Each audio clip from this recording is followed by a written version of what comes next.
Donc, on commence quand on veut. Bon, nous avons le plaisir d'accueillir Pierre Lechac, de l'Institut mathématique de Jussieu, qui va nous parler sur Alexandre Grothendieck, les catégories en action. Eh bien, merci. Et puis, merci de votre invitation, chers collègues. Bon, je vais me livrer à un exercice difficile. Donc, je vais essayer de vous parler effectivement de Grothendieck, très peu de sa vie, un petit peu de son œuvre. Mais, donc, je vais faire deux choses qui est très difficile à faire dans un exposé. D'une part, je vais essayer de raconter des choses précises et relativement simples, qui consistent, disons, le but consistant à mettre en évidence des thèmes qui pourraient être exploités par des philosophes, pour le dire très mal. Et puis, par ailleurs, j'essaierai aussi d'aborder des questions beaucoup moins précises, ou plutôt de les aborder de façon peu précise. Et là, ce sera un peu comme des repérages au cinéma. C'est-à-dire que, pour moi, Grothendieck n'est pas... je n'ambitionne pas de faire ni sa biographie, ni son exégèse, etc. Mais je crois que la réception ou la non-réception de Grothendieck par la philosophie peut constituer une sorte de pierre de touche pour le fait de savoir, sur le fait de savoir précisément si la philosophie est encore capable de mettre en marche une certaine narration à partir d'une œuvre scientifique, en l'occurrence géniale. Alors, pour ceux qui ne connaissent absolument pas Grothendieck, je vais quand même être court, mais je vais quand même dire quelques petites choses. Donc, Grothendieck est un mathématicien de génie qui a accompli en 20 ans, c'est-à-dire dans les deux décades 1950-70, une œuvre dont je vais donner une petite idée en m'appuyant sur un texte que je pense, c'est vraiment un texte que tout le monde devrait lire, c'est vraiment un peu dommage, qui est le seul texte qu'il a écrit pour les non-mathématiciens, c'est un peu dommage, qui s'appelle, enfin, le seul texte où il parle de son œuvre qui est écrit pour non-mathématiciens. Ah, oui, tout ça. Donc, ça s'appelle Promenade à travers une œuvre.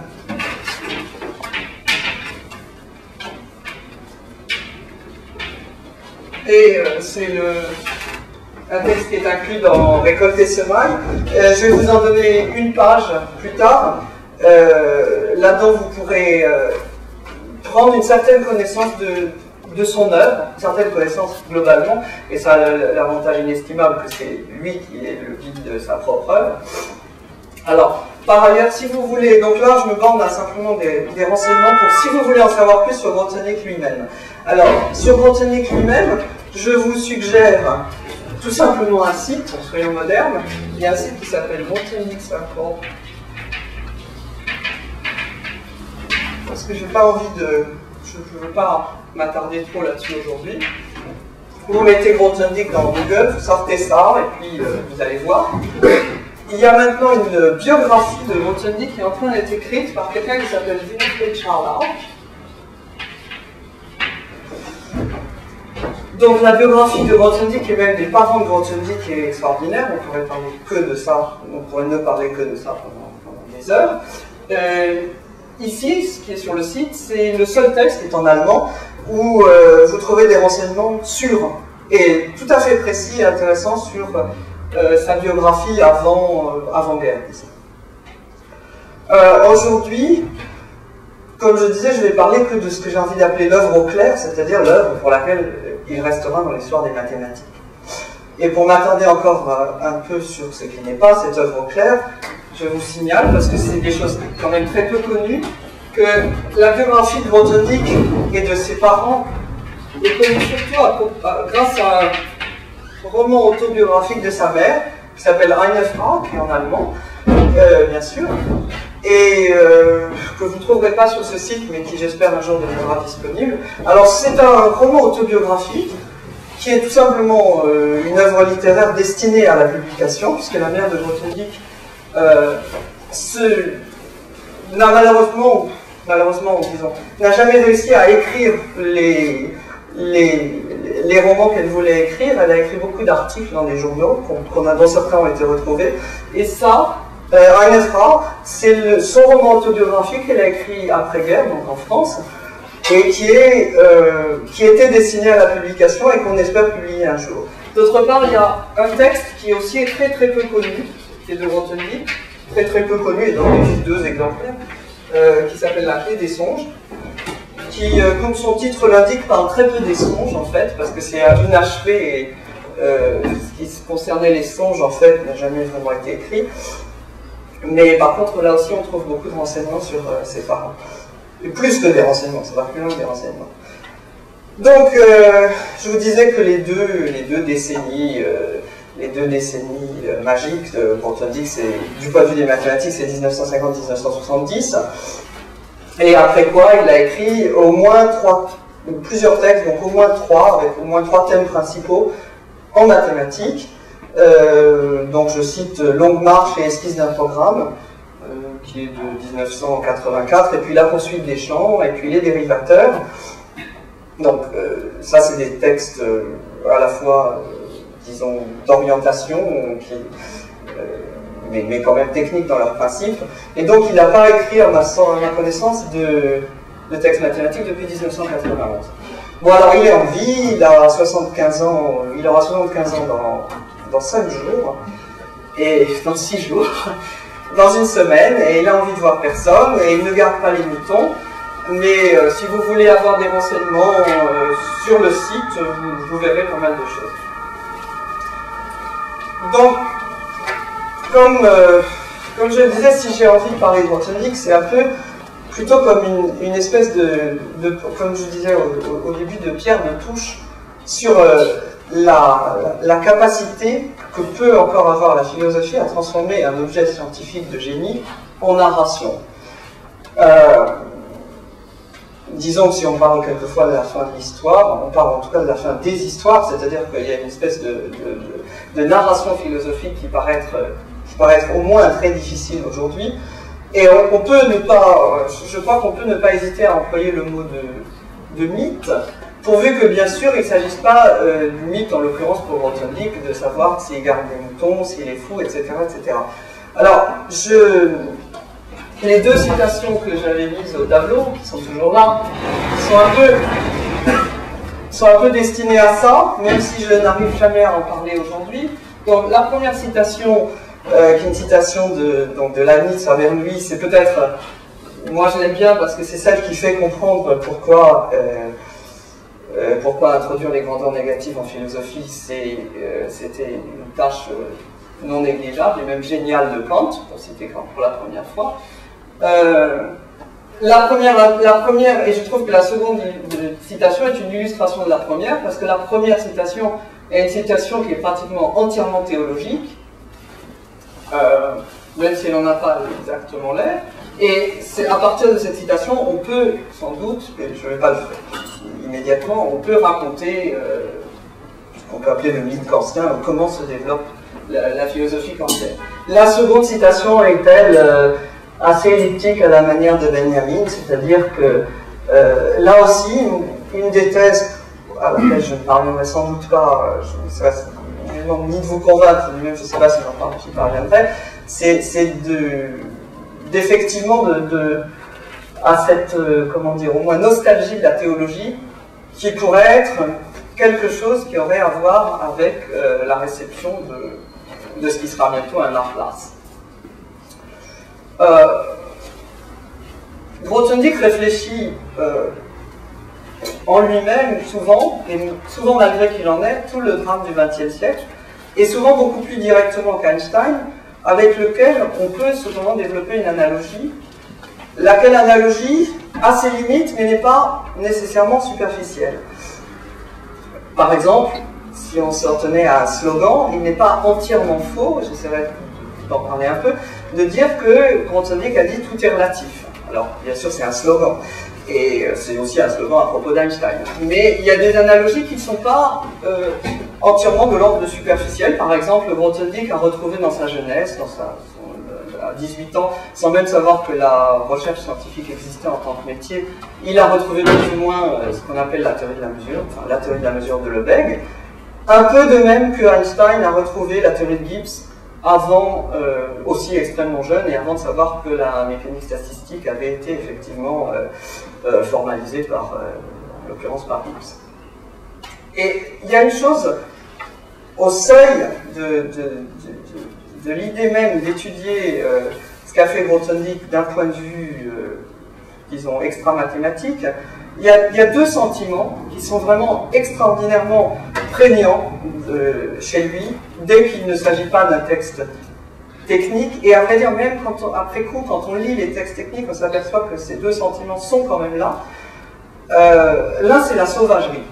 Alors, c'est un sentiment qui, évidemment, est extrêmement peu universitaire, mais il y a une sauvagerie dont on ne doit jamais perdre le fil quand on parle de lui.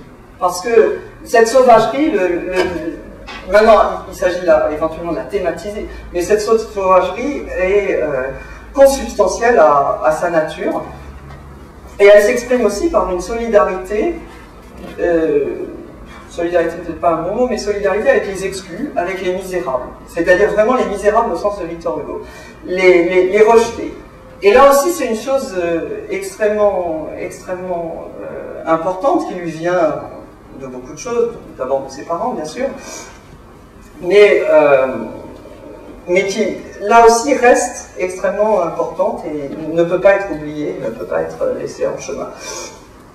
En fait, si on devait écrire quelque chose au portail de la maison que construit Grothendieck, puisque Grothendieck a une métaphore, il a beaucoup de métaphores, mais il a une métaphore assez prégnante et récurrente. D'ailleurs, dans ce qu'écrit Grothendieck, il y a une récurrence qui est éventuellement la marque du génie, qui est une espèce de récurrence jusqu'à la nausée, qui peut donner au lecteur un sentiment de nausée, c'est-à-dire une récurrence qui devient une répétition qui peut aller jusqu'à l'effroi. Mais donc, dans ce thème de la bâtisse, puisque lui, il y a une des métaphores de Grothendieck, c'est la métaphore de l'artisan, la métaphore de la bâtisse, la métaphore de la maison qu'on construit puis qu'on quitte. Donc là aussi, c'est des choses qui vont être un peu élaborées, mais ce n'est pas ce qu'on fera du tout aujourd'hui. Donc si au fronton de ça on devait écrire quelque chose, moi je proposerais passant, va ton chemin ou laisse ici toute mesure. Ce qui est extrêmement déjà paradoxal, puisque Grothendieck peut sûrement être dit un des plus grands géomètres du XXe siècle, je pense sans beaucoup de discussions possibles. Et en fait ce qu'il faut laisser, de même que cette idée de sauvagerie qui est là toujours, c'est toute mesure. C'est-à-dire que même s'il dit dans Promenade à travers une œuvre que la théorie des faisceaux, c'est précisément une façon d'avoir un nombre de façons de mesurer qui est extraordinaire, ce qui est vrai, il n'empêche que lui-même est quelqu'un qui va toujours au-delà de toute mesure. Et j'essaierai de vous en donner des exemples, en fait, tout à fait concrets. Oui, je disais que cette sauvagerie, en un sens, on pourrait la rapprocher, mais là aussi c'est un peu prématuré, de ce que Benjamin appelle la plainte de la nature. Et cette plainte de la nature qui est farouchement préservée dès qu'on essaye de pénétrer dans son œuvre. Alors, la manière de pénétrer dans son œuvre, je vous propose tout simplement de regarder ce qu'il a appelé, je vous donne ça, je m'excuse s'il faut une vingtaine. Ah, attendez, oui. Ça contient simplement, c'est pas rien, les 12 grands thèmes de son œuvre, d'après lui-même. Oui, un certain temps, donc c'est... ça se trouve dans Récolte et Semailles. Alors peut-être avant justement de les commenter, je vais dire quelques mots sur les catégories, puisqu'après tout le titre était quand même le mot était quand même dans le titre. Je ne peux évidemment pas rappeler vraiment ce que sont les catégories, ou peut-être je vais simplement dire, mais ça ne sert pas à grand chose. Mais je vais essayer de donner des exemples un peu non triviaux, parce que bon. Donc une catégorie, vous savez, vous ne savez pas que une catégorie, ça se compose, d'objets. Une catégorie C, ça se compose d'objets, ça se compose de morphismes. Donc vous avez des objets. Mais on va essayer de les voir précisément en action, parce que ce qui est un peu évident quand on parle des catégories comme ça à blanc, c'est que bon, justement c'est à blanc. Et on va essayer d'en dire un peu plus. Donc ça se compose en attendant j'allais dire de patates et de flèches. C'est-à-dire que si on a suivi l'enseignement des maths modernes, ça se comporte en un sens de patates et de flèches. À ce propos d'ailleurs, je suis sûr que Pierre Cartier sait ça très bien, j'aurais été curieux de savoir les rapports entre Lichnerowitz et Dieudonné dans l'écriture des programmes de maths modernes. C'est-à-dire combien, dans les maths modernes, ce qu'on appelait les maths modernes dans les années 60, combien est du Grothendieck sous-jacent, autrement dit, combien a été écrit par Dieudonné et combien a été écrit par Lichnerowitz. Pour vous donner un exemple, puisque j'ai... Je dirais que Lichner était prédominant. Oui, mais pourtant il y a du Grothendieck partout. Pour vous donner un exemple, quand j'étais petit, j'ai eu l'honneur de voir ce genre d'enseignement, et en quatrième, on m'a appris ce que c'est que les nombres négatifs, et on m'a dit, les nombres négatifs, et on le disait vraiment comme ça, on disait vraiment Z égale les couples d'entiers positifs AB, alors déjà on a mis très longtemps, Peano, etc., modulo la relation d'équivalence AB équivalent à CD, si A plus B, si A plus B égale B plus C. Ça c'est du Grothendieck. Alors évidemment, bon, en un sens c'est du Grothendieck, c'est-à-dire que c'est le groupe de Grothendieck associé à un monoïde. Je sais bien qu'on n'est pas obligé, mais si on remplace les entiers positifs par l'effet vectoriel sur une variété, c'est... Non, mais je ne dis pas que c'est une découverte mathématique de Grothendieck, bien entendu. Mais je vais essayer de donner des façons de penser, simplement. Donc, ce qu'il faut dire, c'est que les catégories, et la manière dont je vais essayer de raconter un tout petit peu ce qui se passe mathématiquement, peut-être avant d'en venir peut-être à des choses plus philosophiques, les catégories ne sont évidemment pas l'invention de Grothendieck. Je dirais que là aussi il y a un parallèle avec Einstein. Il y a eu toujours un débat, à mon avis, assez stérile pour savoir si Einstein a inventé la relativité, ou si c'est Poincaré, découvert la relativité, ou si c'est Poincaré ou Lorentz, etc. Je pense que c'est fondamentalement stérile. Je dirais que Einstein est effectivement, en un certain sens, le découvreur de la relativité, au sens où disons, on ne peut pas dire le découvreur, mais au sens où la transformation de Lorentz est à la relativité, un peu ce que les catégories sont avec ce qu'on a fait Grothendieck. Autrement dit, les catégories ont été inventées pendant la guerre par Heisenberg et MacLean. Je rappelle juste que Heisenberg était fraîchement sorti de Pologne, on était en 1942, pratiquement pendant la bataille de Stalingrad. Ils travaillaient sur des choses qui sont essentiellement des extensions de groupe. Ils ont remarqué qu'il y avait en topologie et dans la théorie des extensions de groupe qui était en train de se faire des homologies, si on peut dire, c'est-à-dire des façons d'écrire extrêmement semblables.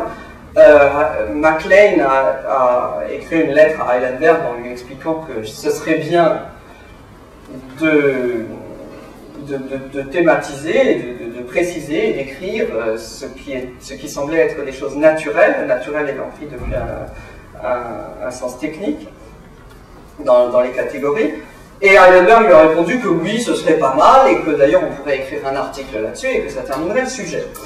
Donc ils ont effectivement écrit un article là-dessus, et dans un certain sens, on ne peut pas dire que ça termine le sujet, puisque justement 60 ans après on en parle, mais si ça ne termine pas le sujet, c'est parce que ce qu'on a fait Grothendieck, je dirais peut-être pas tout seul, mais quand même, sa manière de penser est infiniment différente de, si vous voulez, si Lorentz avait écrit sa transformation de Lorentz, mais ça ne serait pas la relativité. Et là, c'est un peu la même chose. Donc voilà, si vous avez... Ah, et pour en terminer sur les catégories, vous savez que Grothendieck a écrit un séminaire, enfin, que son œuvre publiée, en particulier, il y a deux monuments qui s'appellent les EGA et les SGA. Les SGA, ça veut dire séminaire de géométrie algébrique, comme il se doit. Et il y a un SGA 0, qu'on peut appeler SGA0, qui est un séminaire sur les catégories abéliennes, qui est un petit fascicule dont on trouve quelques exemplaires à la bibliothèque de l'école, qui contient un article de Pierre Cartier. Donc ça, et je trouve enfin c'est assez caractéristique que le séminaire de géométrie algébrique, avant même son commencement, c'est-à-dire SGA0, soit un séminaire sur les catégories abéliennes. Je ne sais pas si Grothendieck a inventé les catégories abéliennes. Je ne sais pas si ça on peut le dire. Disons qu'il les a vraiment utilisés. Un des deux inventeurs simultanés. Oui, l'autre est Bouvard. Donc c'est peut-être pour dire que... Bouvard, c'était un élève de Heisenberg.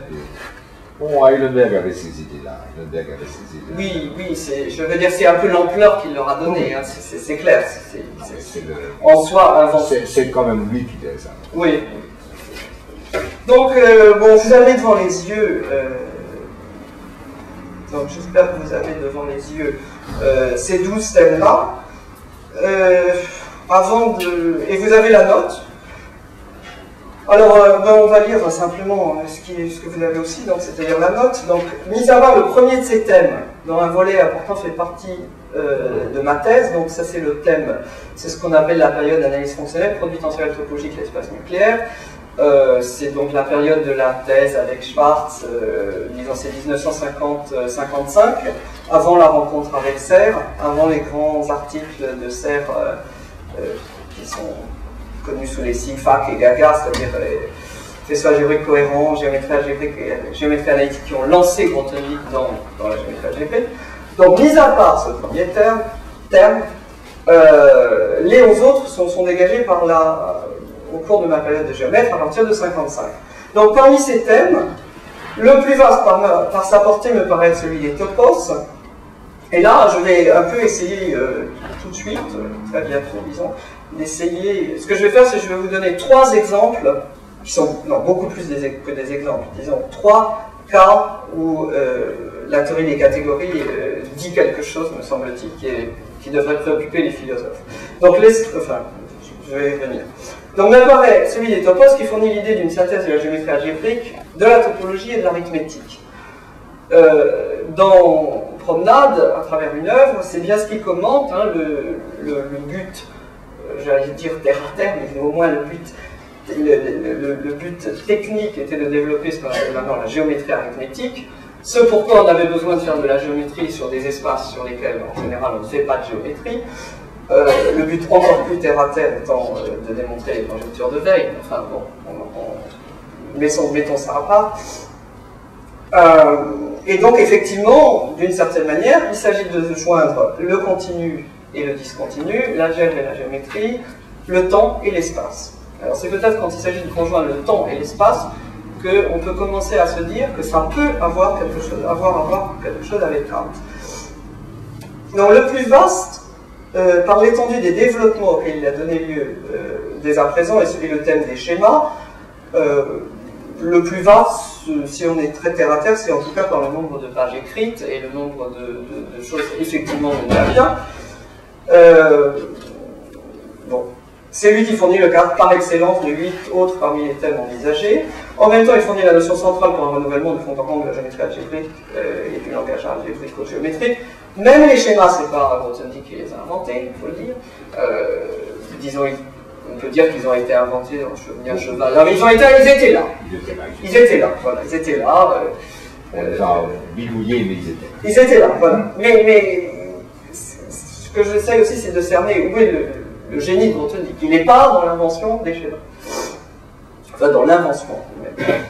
Donc, on peut opposer le premier et le dernier des 12 thèmes apparaissent comme étant de dimension plus modeste que les autres. Bon, oublions. Alors, un thème de dimension plus modeste lui a valu la médaille Fields. Bon, enfin, le 2 en l'occurrence. Peut-être sur le 2. Non, pardon, c'est le premier. Non, le 2 n'est pas un thème modeste. Peut-être, je dirais simplement en commentant que 3, donc le yoga Riemann-Roch Grothendieck, c'est ça qui lui a valu la médaille Fields, mais sans parler de médaille Fields, ce qu'il faut dire, c'est que sa mère est morte en 1958.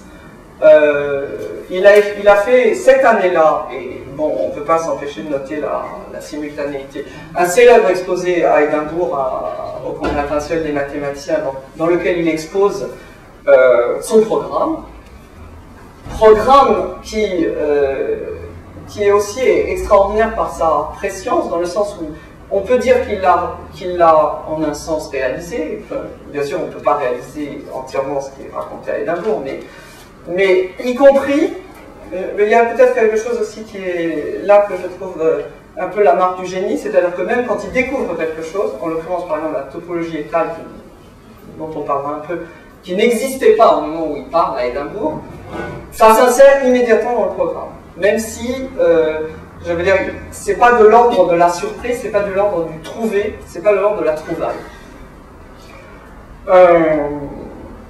Donc, alors, les points 9, 10, 11 et 12 sont des points qu'il a développés après être sorti de la vie universitaire, donc en 1970, pour des raisons que vous pourrez creuser si vous voulez.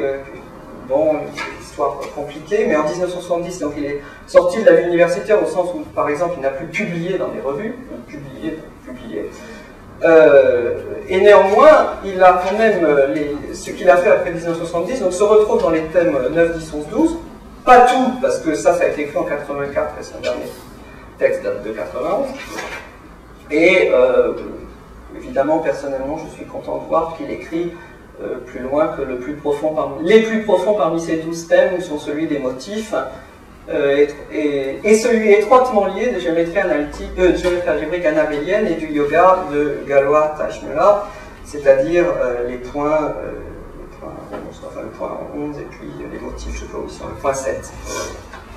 Voilà, donc plutôt que d'essayer, alors disons, ce dont on peut essayer d'un peu parler, c'est essentiellement les points 4, 5, 6, bon, puis enfin, quand on dit parler, effectivement, il faut le dire de manière un peu métaphorique. Donc, où sont les catégories? Alors, je vous ai, pour dire où sont les catégories, voilà, c'est la dernière chose. Tu peux m'en rendre un. Pour dire où sont les catégories, je voulais au moins vous donner, sauf à Pierre Cartier qui n'y a pas droit, ni à Bernard Tessier, vous faire sentir, disons, d'abord, l'impression d'étrangeté, d'inquiétante étrangeté, on peut dire, qu'on peut avoir quand on pénètre dans son monde. Et je tiens à dire aussi que moi-même, j'y suis pénétré, j'y ai un tout petit peu pénétré à un âge très canonique, je ne suis pas né. Je ne suis pas tombé dedans quand j'étais petit, et donc je suis loin d'être immune, et au contraire à cette inquiétante étrangeté. Alors, ce que vous avez là, c'est deux choses.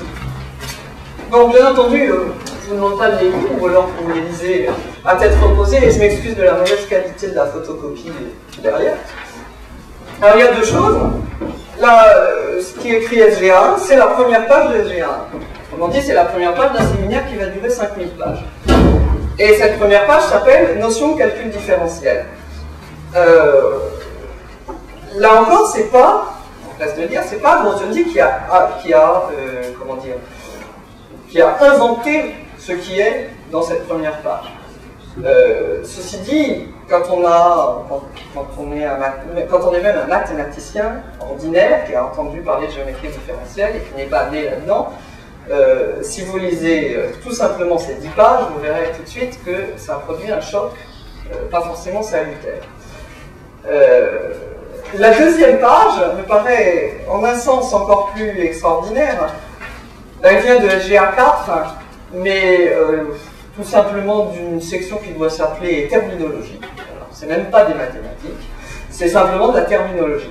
Alors je pense que tout le monde ici doit savoir ce que c'est qu'une application surjective. Alors, une application surjective, quand on était petit, on faisait ça, et puis on disait que tout point est touché, voilà. Une application surjective.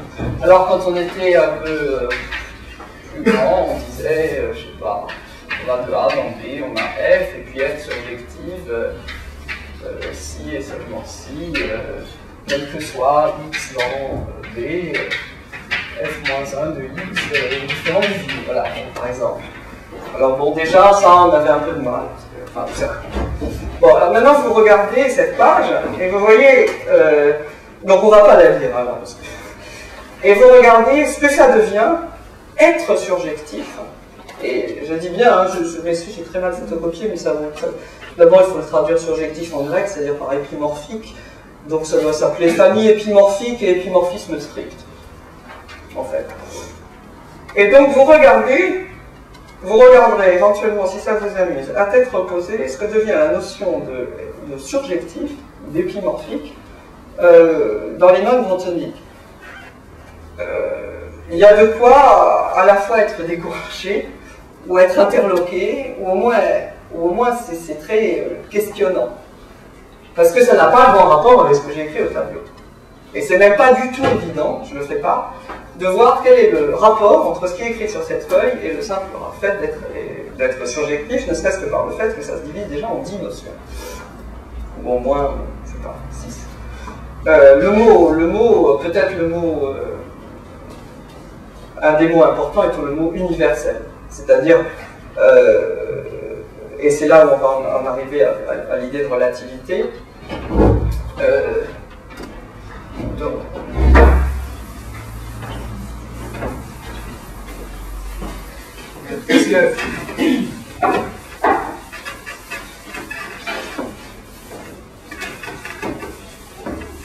Donc, je vais vous donner 3...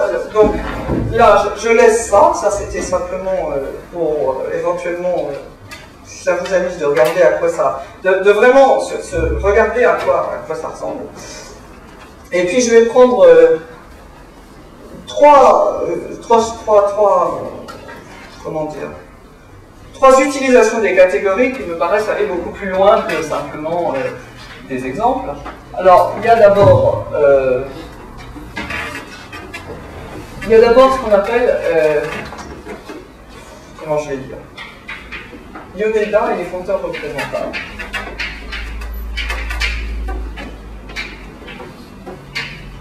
Alors ça veut dire quoi? Donc, vous avez une catégorie, quand vous avez une catégorie, donc vous avez une catégorie C, vous avez un foncteur C, je sais pas comment je vais l'appeler, phi. Disons, je ne vais pas rappeler exactement ce que c'est qu'un foncteur. Un foncteur, c'est quelque chose qui envoie les objets sur les objets, les morphismes sur les morphismes, et qui fait ça de façon, entre guillemets, naturelle. Alors, je vais vous en écrire un. Si vous avez un objet, disons X, on a un C, vous avez, ça induit un foncteur, on donne HX, tel que HX, donc, non, ça va être oui, alors, pardon, HX. On a HX de la catégorie dans la catégorie de l'ensemble. Alors, j'oublie tout ce qui est de la logique. Il y aurait beaucoup à dire là-dessus, tout ce qui est les histoires de petites catégories, etc. Il y aurait beaucoup à dire du point de vue de l'histoire des sciences plus que du point de vue des mathématiques. Mais je l'oublie. Et donc, c'est ça. Donc, alors,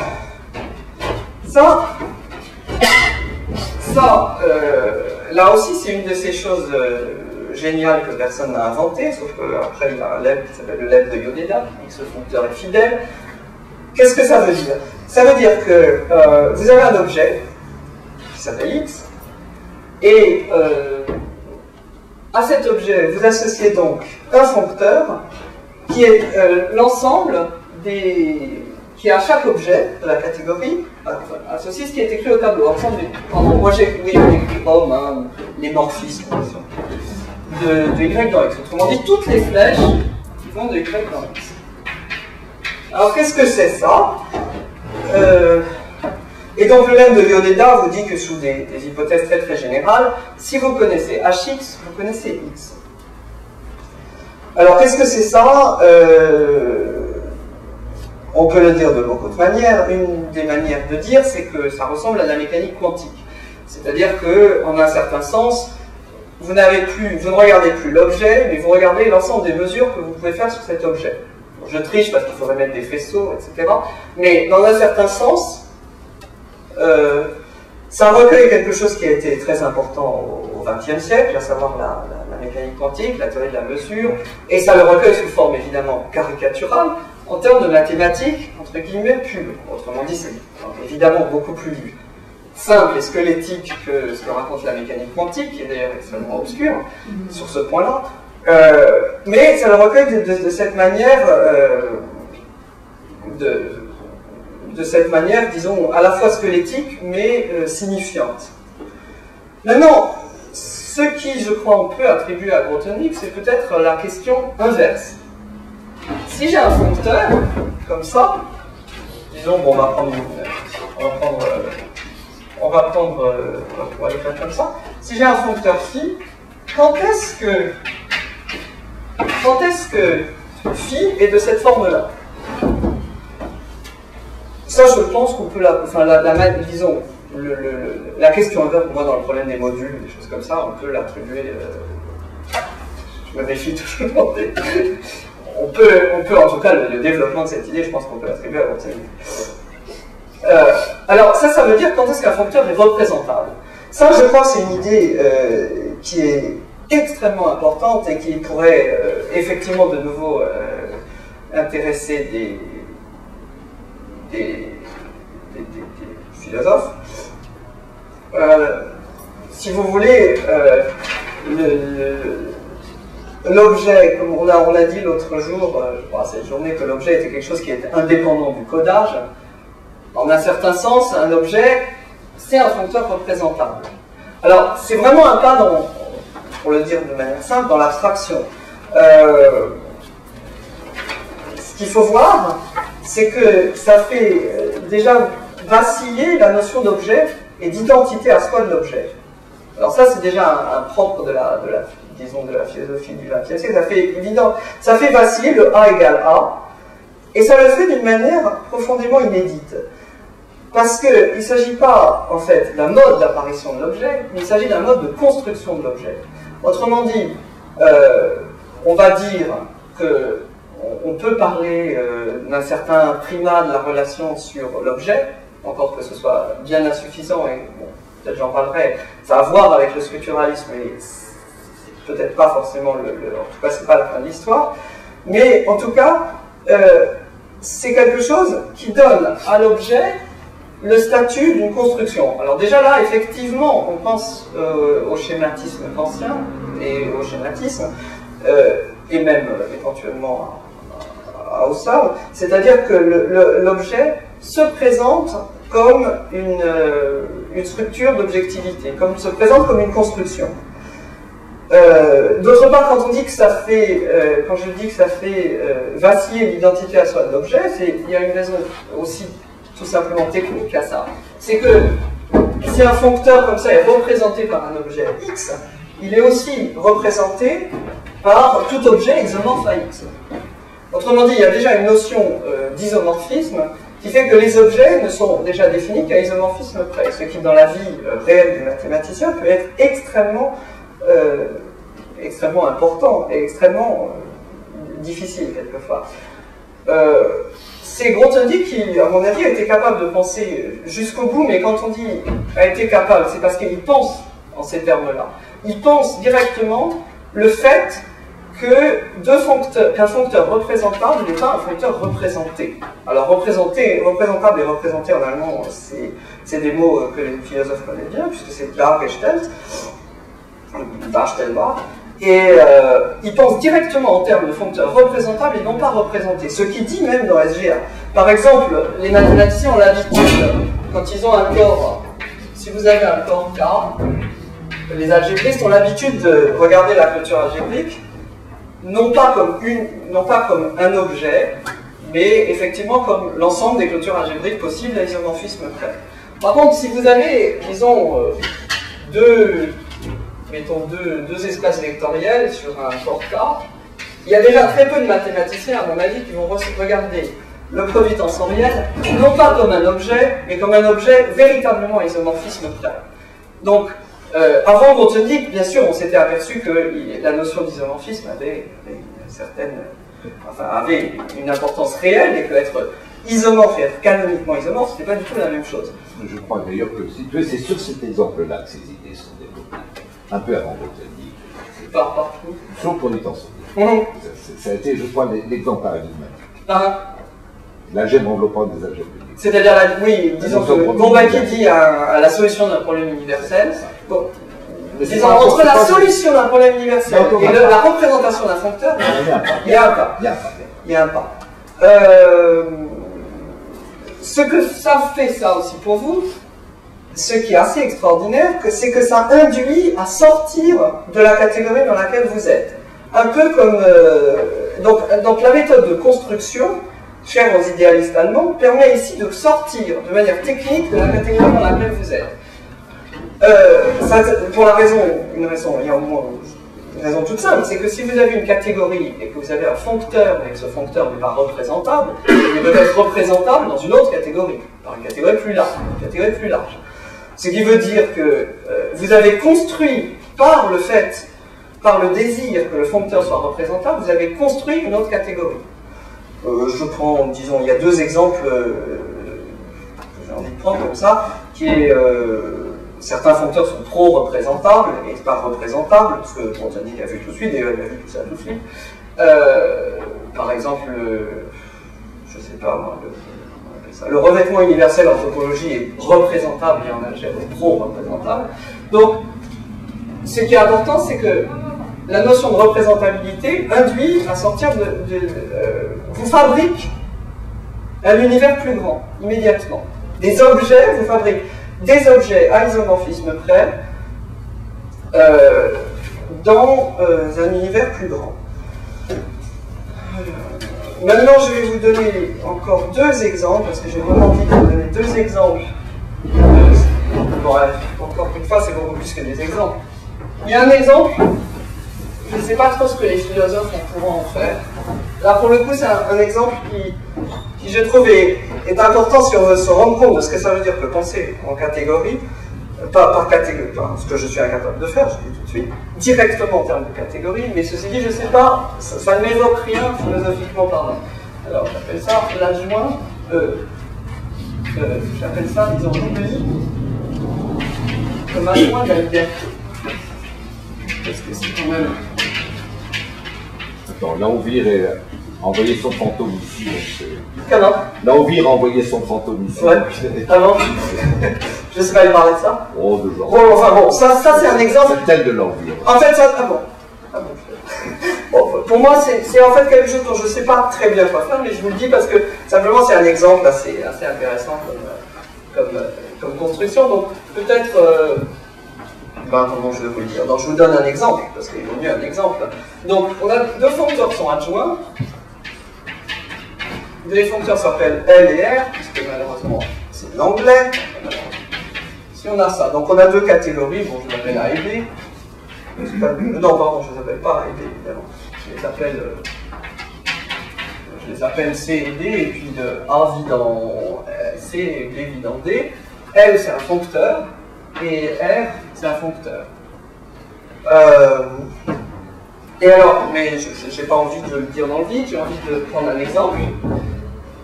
On va aller des groupes vers les ensembles.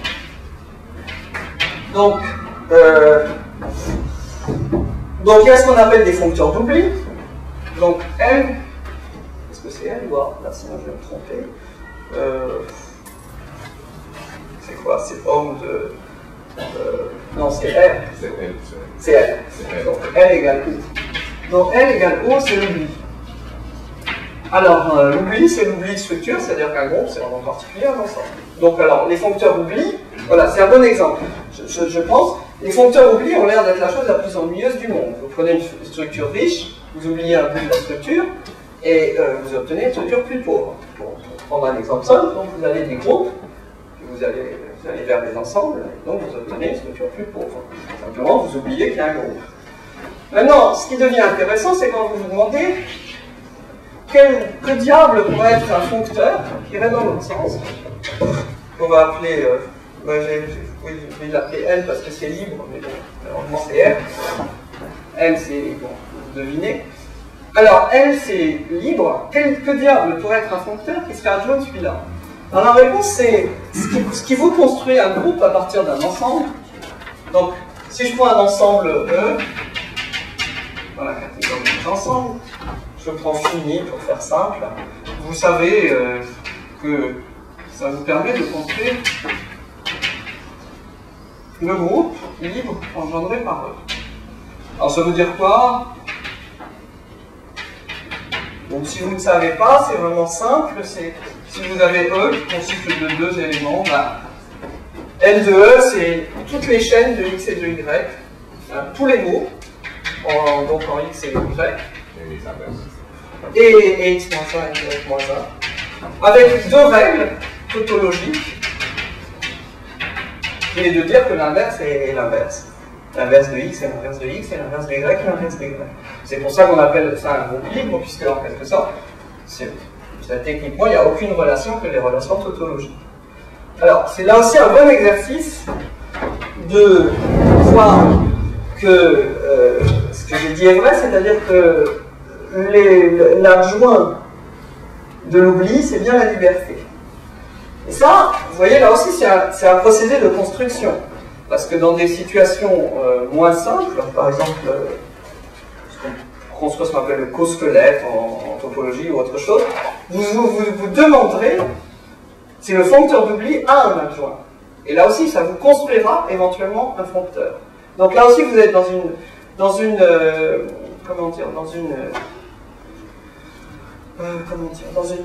théorie ou dans une humeur constructiviste qui vous construit des objets et des relations à partir de questions.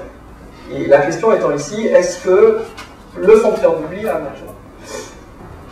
Et enfin, je voudrais vous donner l'exemple, qui n'est pas un exemple, qui est vous donner au moins une toute petite idée de qu'est-ce que c'est que les topologies Grothendieck.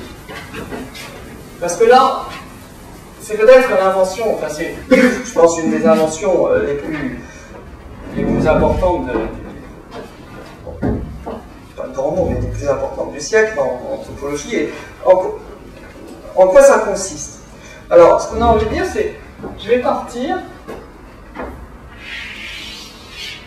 d'un diagramme. C'est pour ça que je vous dis qu'en fait, il y avait beaucoup de Grothendieck dans les maths modernes. Donc je pars du diagramme le plus ennuyeux possible. Alors le diagramme le plus ennuyeux possible, c'était ce qu'on écrivait. On écrivait que U égale X égale Y, puis on écrivait que B égale X union Y. Bon, et puis après, on écrivait ça beaucoup de fois. Alors, déjà il faut dire que la topologie est quand même en soi un miracle, puisque en topologie, je ne sais pas exactement de quand datent les axiomes vraiment que nous on connaît de la topologie des années 30. Hausdorff 1915. Ouais. C'est-à-dire qu'en topologie on part de essentiellement rien, c'est-à-dire de savoir, on se donne une famille de sous-ensembles, voilà, c'est ça l'important.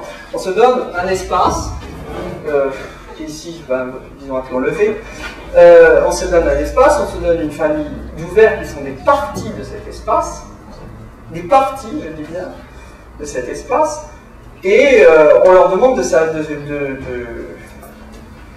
satisfaire des axiomes extrêmement simples, à savoir que essentiellement le tout est ouvert et toute union d'ouvert est ouverte. Donc c'est déjà un miracle que la topologie qui a démarré sous cette forme vers 1900, début du XXe siècle, donne soit aussi riche, sachant que derrière la théorie ergodique, il a démarré avec pratiquement rien et est aussi très riche. Alors maintenant, ce qui est extraordinaire, c'est qu'est-ce qu'on peut faire de ce diagramme? En principe, rien, parce qu'il ne se passe absolument rien. Et le miracle, c'est qu'on le transforme. Alors qu'est-ce que c'est? Qu'est-ce que ça veut dire, le transformer? Ça veut dire que je vais écrire des choses tout aussi ennuyeuses, savoir U inclus dans X, U inclus dans Y, puis voilà. Ah oui, puis X inclus dans V, puis Y inclus dans V. Bon, c'est toujours extrêmement ennuyeux. Maintenant, Et c'est là vraiment qu'il se passe quelque chose. Au lieu qu'on se focalise sur le tout et les parties, on se focalise là-dessus. Autrement dit, sur les relations. Donc, tant qu'il se passe, tant que ces relations sont des relations d'inclusion, elles passent pour ainsi dire inaperçues. C'est la relation, c'est l'inclusion de la partie dans le tout. Bon, maintenant, vous rendez ce diagramme, qui est, je dois dire, en un certain sens, l'unique diagramme, hein, que vous avez l'efflorescence des diagrammes de topologie algébrique des années 50. Tout ce que fait Grothendieck tient sur un diagramme, qui s'appelle le diagramme de changement de base. On peut dire de beaucoup de manières, ici c'est pas absolument ça, mais enfin, on peut dire que c'est ça aussi. Vous faites vivre ça comment? Vous faites vivre ça de la manière suivante. Je l'aurais écrit, la même chose. C'est dans ce sens-là. Bon, ben, il se passe toujours rien. Sauf que, j'ai mis un peu en exergue ça. D'ailleurs, en texte, ça se fait très bien. Il y a des signes un peu différents. Maintenant, je passe à quelque chose un peu différente. Je rajoute simplement des flèches, en fait, comme ça. C'est-à-dire, je mets simplement, et ça, j'insiste, de manière pictographique, si on peut dire, c'est extraordinaire, parce que ici, il ne se passe rien. On regarde les objets, et les objets font partie les uns des autres, si on peut dire. Donc, c'est une espèce on hésite à dire le mot dialectique, de la partie du tout. Et simplement en se focalisant sur les inclusions, il se passe quelque chose. Alors ici, je prends des inclusions. Ici, je mets déjà des flèches, ce qui est légèrement plus dynamique, si je puis dire. Et ici, il ne me reste plus qu'à effacer les flèches. Pardon, pas les flèches, les crochets. Bon, moi je trouve ça extraordinaire parce que ici, vous voyez une extraordinaire invention mathématique au tableau. Pourtant, bien sûr, je veux dire, il faut des volumes pour... bien entendu pas en faisant ça seulement que vous aurez fait une extraordinaire découverte mathématique, mais en fait c'est quand même l'essence de la chose. Maintenant, quand vous êtes arrivé là, qu'est-ce qui se passe? Il se passe surtout que vous avez complètement oublié le fait que ici vous aviez une inclusion. Donc maintenant, vous pouvez ici mettre un morphisme quelconque. Donc, une fois que vous êtes là, vous avez... bon, on ne va pas aller plus loin, bien sûr. Hein. Aujourd'hui, on ne va pas aller plus loin. Ici, on ne va pas aller plus loin. Mais vous avez inventé... comment dire? Vous avez transformé ce diagramme d'inclusion dans ça, qui est...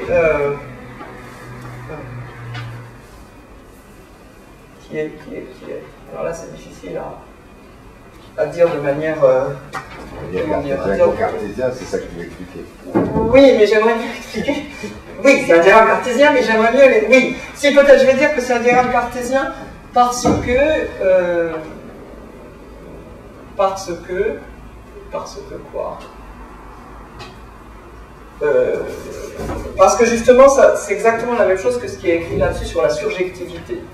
Voilà.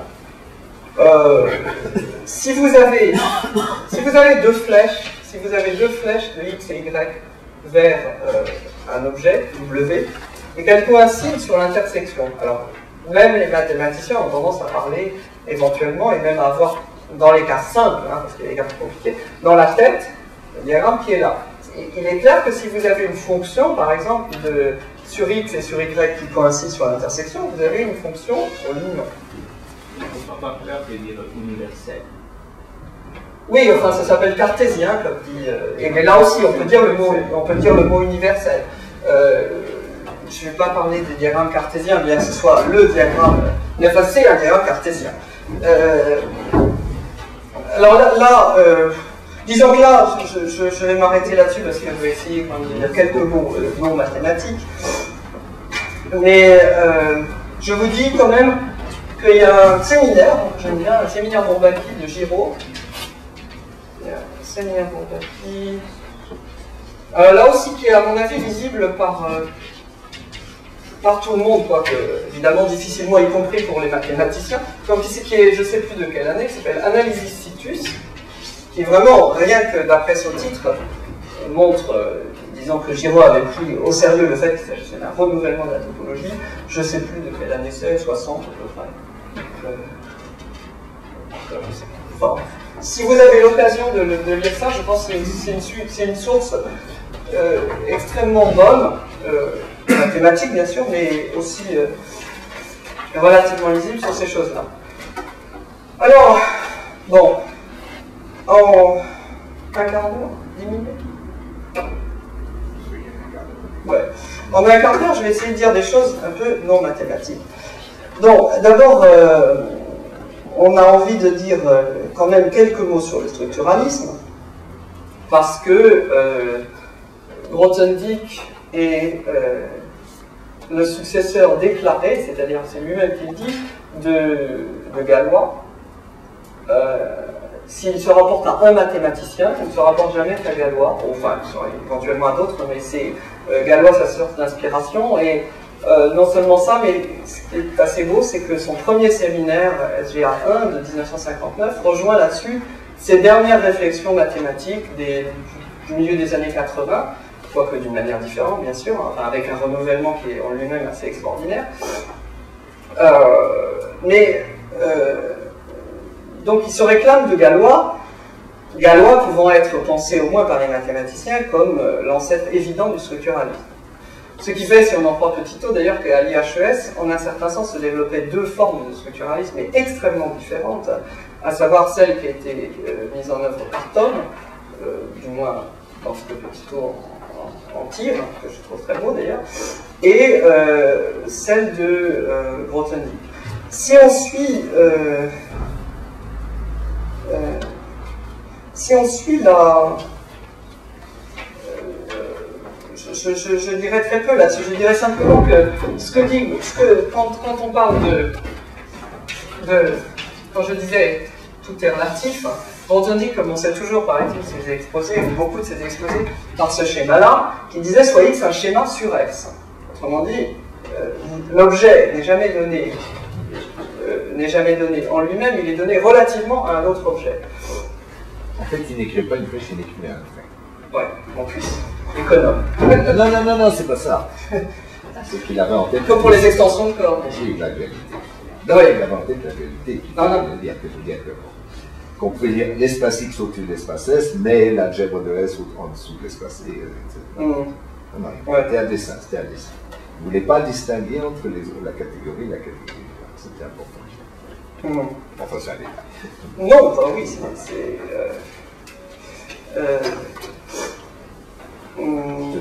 Non, parce que je voulais en fait dire assez peu sur ce thème auquel j'ai pas vraiment réfléchi.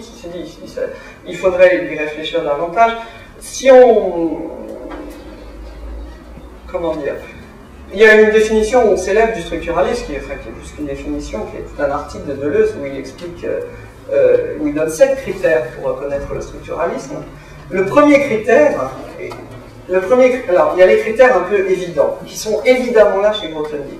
Le primat de la relation sur l'objet, le fait que vous avez non pas justement une dialectique du local et du global, mais une dialectique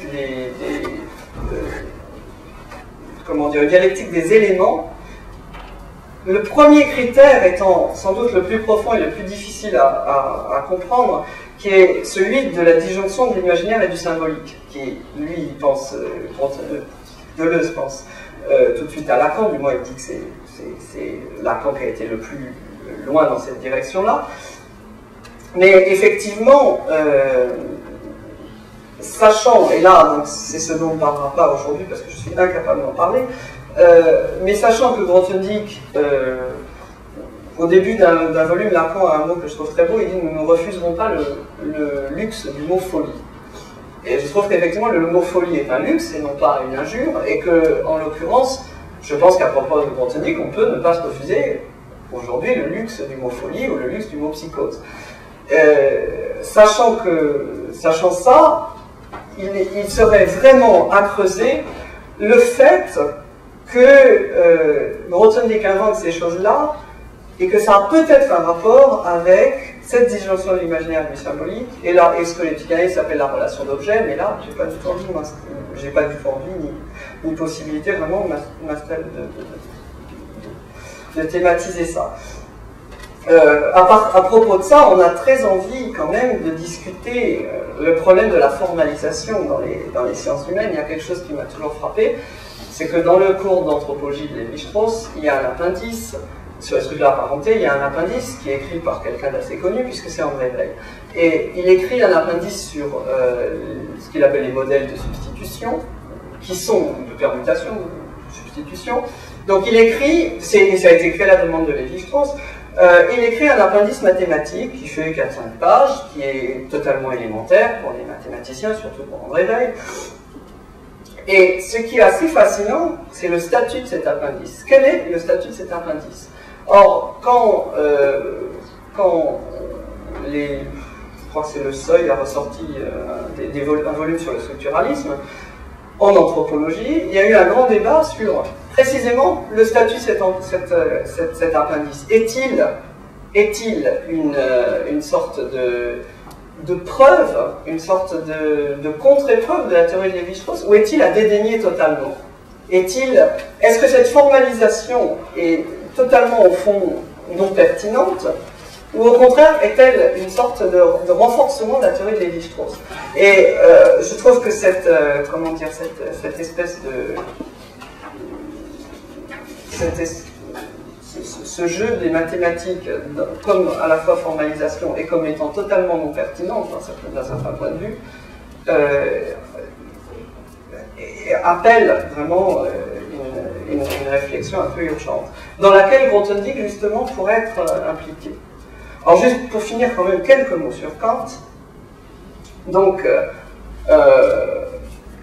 bien entendu, il y a beaucoup de Kant, différents. Il y a le Kant de la théorie de la connaissance, qui est, disons, le plus étroit et le plus balisé, celui qui est cité par les épistémologues, celui qui a été, disons, essentiellement cultivé, si on peut dire, par l'école de Marbourg, par Cassirer et par Cohen, et par d'autres gens. Il y a le Kant physicien et juriste. Moi, je dirais que Kant est d'abord physicien et juriste, c'est-à-dire qu'il n'est pas un mathématicien. Si vous prenez la critique de la raison pure, dès l'introduction, il explique que les jugements synthétiques a priori qui va les discuter. Bon, bien sûr, là, je suis extrêmement sommaire. Qui serait à discuter dans 3 cas, à savoir les mathématiques, la physique et la métaphysique, et que le problème vraiment central, c'est la physique. Le problème dans le cas métaphysique étant résolu, si on peut dire négativement ou tautologiquement, de manière assez simple. Et le problème dans le cas des mathématiques étant résolu par sa théorie des intuitions pures, de manière, elle aussi, relativement simple. Ou relativement simpliste, je dirais. Là effectivement, autant Kant avait réellement incorporé la physique de Newton, je ne pense pas qu'on puisse dire qu'il avait réellement incorporé des mathématiques pures. Demeurant, on peut même dire, en un certain sens, que ce qui me paraît urgent aujourd'hui, c'est de donner un statut aux mathématiques pures. C'est-à-dire que dans le triangle logique, mathématique, physique, au fond, les mathématiques dites pures, si on peut s'autoriser cet adjectif, sont peut-être le point le moins stable. Du moins dans l'histoire des idées, ça a été manifestement le point le moins stable. Et les deux côtés, mathématiques physiques et mathématiques logiques, ont une tendance invétérée à se rabattre. Les deux sommets à s'écraser. Il y a aussi si vous voulez, le Kant pré-romantique, le Kant qui est précisément celui auquel se rapporte le plus directement la relation, la citation de Leibniz que j'avais mis au début, c'est-à-dire le Kant qui a inauguré les post-kantiens, c'est-à-dire le libre jeu des forces et le post-kantisme. Ce Kant-là aussi n'est pas immédiatement pertinent pour ce qui nous intéresse. Quoique étant étant peut-être le plus riche dans un certain sens. Il y a aussi le Kant, et j'arrive à celui qui est, bon, il tire de mots quand même, il y a le Kant, sens commun de la modernité, qui me paraît extraordinaire par sa résistance. C'est-à-dire que la résistance de Kant à ce qui s'est passé au XXe siècle dans les sciences me paraît extraordinaire, c'est-à-dire la résistance de Kant aux discussions sur la mécanique quantique. C'est d'ailleurs assez intéressant de lire la partie et le tout de Heisenberg, où Heisenberg et Bohr sont en général présentés, ou l'école de Copenhague, comme des gens qui auraient été convaincus par les arguments positivistes, ce qui est absolument faux, parce que quand vous lisez la partie et le tout, Heisenberg dit expressément le contraire, et il n'est pas plus convaincu par les arguments positivistes que par Kant. En fait, il prône une espèce de modernisation de Kant. Bon, ça c'est peut-être discutable, mais en tout cas, il n'est pas du tout convaincu par les arguments du positivisme. Et en fait, il y a le Kant dont je dirais quelques mots, qui est donc le Kant qui promeut le problème de la finitude. Alors, c'est-à-dire ce qui se limite, non pas aux trois critiques, mais seulement à la critique de la raison pure, mais seulement dans une perspective où le problème essentiel est celui de la finitude. Alors évidemment, c'est le Kant qui est discuté dans le livre de Heidegger sur Kant. Ce qui me paraît assez remarquable, c'est que quand il y a eu ces entretiens de Davos entre Kant et Cassirer sur précisément Kant, et autrement dit entre le Kant de la théorie de la connaissance et le Kant de Heidegger, il s'est produit un espèce de chiasme que je trouve extrêmement paradoxal, à savoir que juste après ces entretiens, qui étaient extrêmement chargés émotionnellement, philosophiquement, etc., on s'est aperçu que les gens de l'école de Marbourg, ou du moins des espèces de dissidents géniaux comme Benjamin et Rosenzweig en particulier, se sentaient plus du côté de Heidegger que du côté de Cassirer, ce qui est pour beaucoup de raisons ils auraient dû être.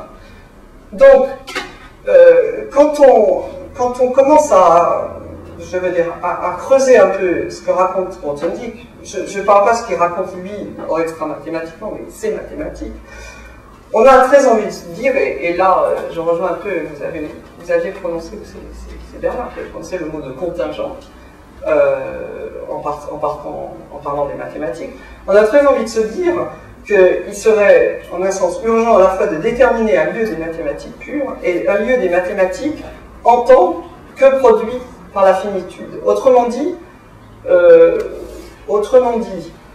fait que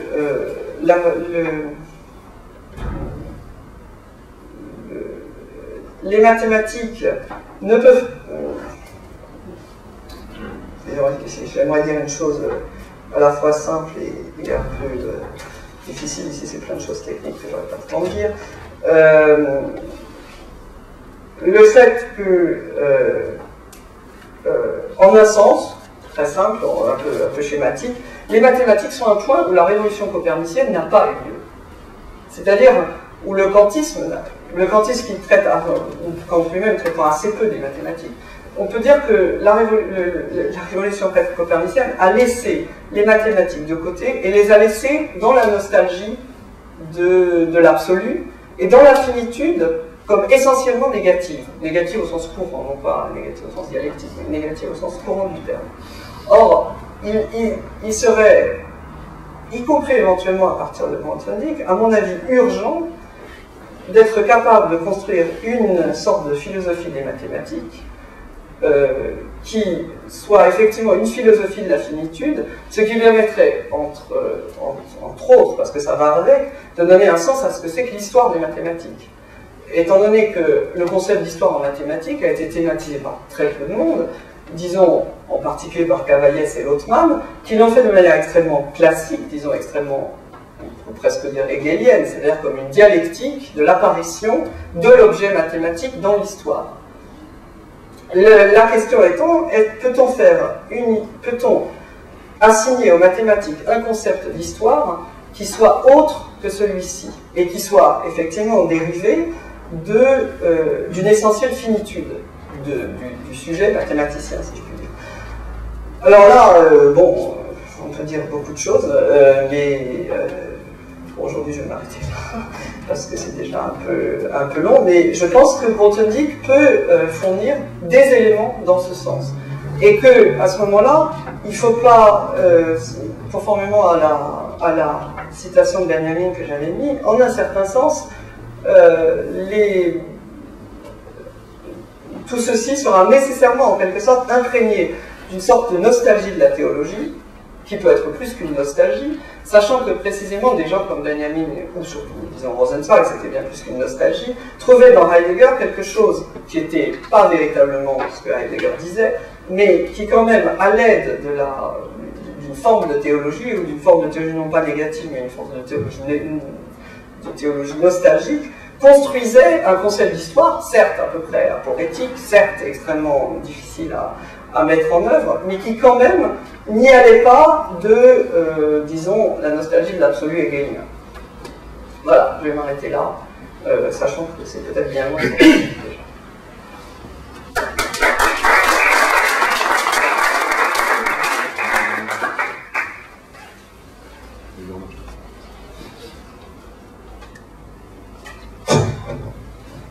Bon, alors est-ce que quelqu'un veut prendre la parole? Merci d'abord pour un bel exposé qui m'a beaucoup plu. Et je pense que tu as donné un peu l'essence de ces constructions sortes, c'est-à-dire on voit dans cela, ce passage, des visions des maths, justement dans le sens que tu dis, contre les absolus. Il y a certains invariants, il y a des transformations, ça c'est l'esprit des catégories. En ce sens, sur les invariants, les objets sont les résultats des invariants. Il y a des transformations. Mais alors on se pose le problème, et pourquoi ne pas regarder aussi les transformations comme invariants, et ainsi de suite. Ça c'est clarifié. On se dit qu'est-ce qu'il y a en commun entre l'intersection, le produit cartésien, la borne supérieure ou la borne inférieure, et dans un treillis, etc. Et paf, le diagramme là-bas, push-out ou push-back, c'est ça, on dit, ah, ça c'est la construction universelle, qui garde l'invariance qui compte parmi ces constructions très différentes, conçues dans des cadres très différents. Tout d'un coup, paf, on fait ressortir les vrais objets mathématiques, l'invariant qui est préservé par des transformations qui sont rendues diagrammatiques. Et il y a, dans ces genres de passages, voilà, tout ce que tu dis, puisque aujourd'hui l'objet absolu ontologique, il n'y a pas un problème ontologique. Il s'agit de forme de l'action d'une pensée qui agit sur des transformations, regarde l'invariance des transformations, ainsi de suite à différents niveaux, et trouve l'universel, c'est-à-dire l'universel est un universel relatif à ces constructions, et la structure sous-jacente du diagramme là-bas. Et donc il y a l'oubli de l'absolu et sa composante ontologique, et le regard sur une action de pensée qui se fait sur une variété de regards où on trouve l'unité. C'est vraiment ça, c'est l'ontologie mathématique, si on veut l'appeler comme ça, mais moi je dis tout le temps. Et donc, pourquoi la contingence? Moi, je pense qu'il faut insister que toute constitution est contingente. Et la signification, bien l'efficacité et l'objectivité de la constitution mathématique vient justement de cette friction concrète, mais évidemment à un niveau même très abstrait. La contingence est dans un parcours qui commence avec les symétries, qui sont c'est une des frictions les plus concrètes qu'on fasse au monde, que nous voyons et qui nous font de l'évidence à tout instant. Là-dedans, les symétries sont partout, puisque les dualités, c'est une forme de symétrie. L'adjonction, je pense, c'est le niveau le maximal de la symétrie. C'est vraiment quand on arrive à voir la symétrie dans son universalité. Et donc, c'est un renversement radical. Quand tu dis, on a vu l'histoire mathématique sans faire la révolution copernicienne, je suis tout à fait d'accord, mais disons, c'est le problème des fondements de la mathématique. L'impasse s'est faite quand, en évitant carrément l'écueil de la géométrie et la géométrisation de la physique, qui était le grand moment de contamination des maths par l'aventure physique, les fondements de mathématiques avec Frege et les programmes d'Hilbert ont pris la direction de donner un fondement absolu.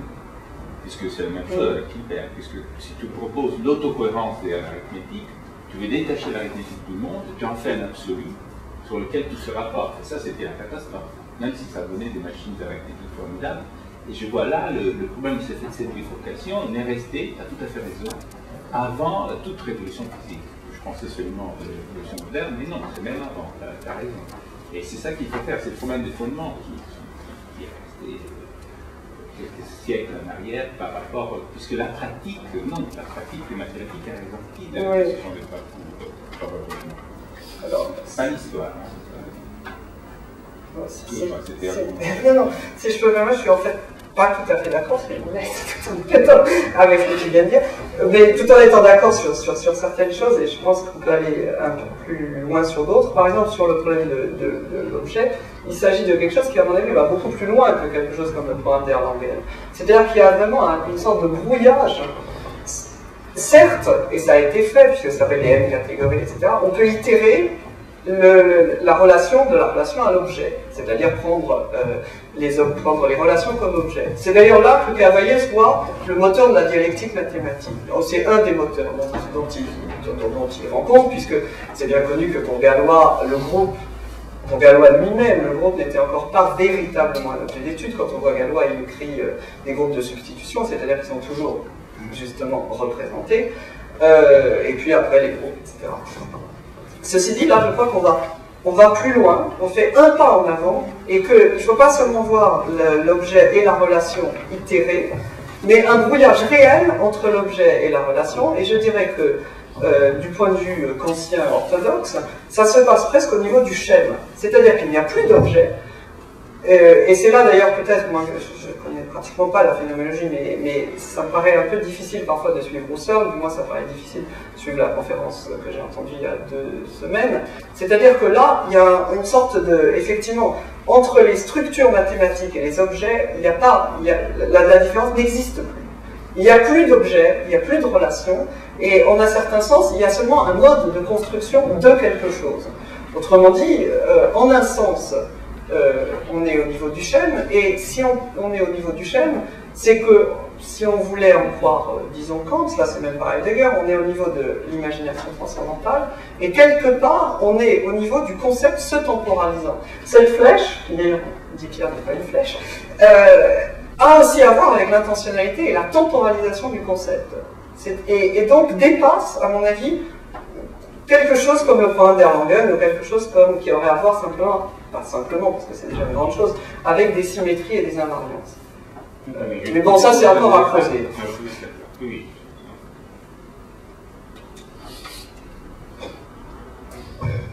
Est-ce qu'il y a d'autres questions?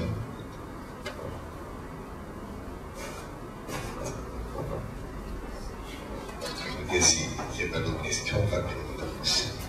Et vous donnez rendez-vous pour la semaine prochaine.